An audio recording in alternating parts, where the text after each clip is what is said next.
A new round of CBS News polling shows views of the economy are a bit better than they were earlier this summer, but the outlook is weighed down by concerns of more price increases. CBS News Executive Director of Elections and Surveys, Anthony Salvanto, joins us here. We all know that spending is one of the biggest drivers of the economy.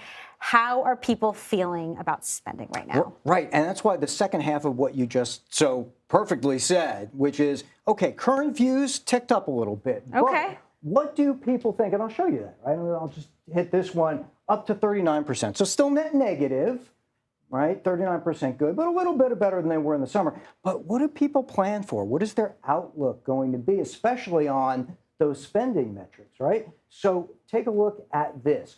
First, people think that the cost of things that they regularly buy is going to go up either a lot or go up at least a little. Wow. And what that has people doing is going, well, okay, we might have to cut back on things. And so half the country, and in particular, Jolene, people with relatively lower incomes say, well, they're going to be buying fewer of those discretionary or those optional purchases, and that could impact the economy going forward. So the tightening that we're seeing in lower income groups is also reflected in small businesses. In our reporting, we've seen so many business owners come and tell us, look, we can't make payroll in possibly 1 to 2 to 3 months.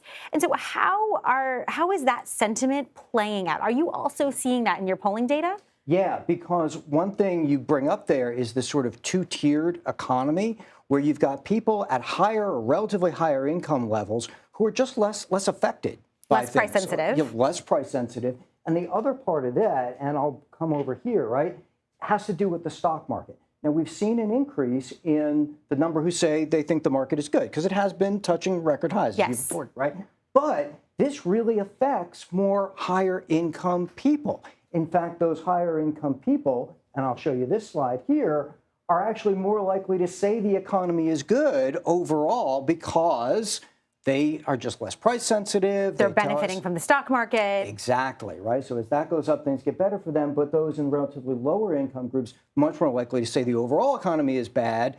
And we also know, they tell us, that their outlook for the economy then turns around and affects what they decide to spend on, or if they decide whether or not to make a big purchase. These are some really important insights, giving us sort of a look deeper into where the economy really is right now. Anthony Salvanto, thank you so much. Thank you.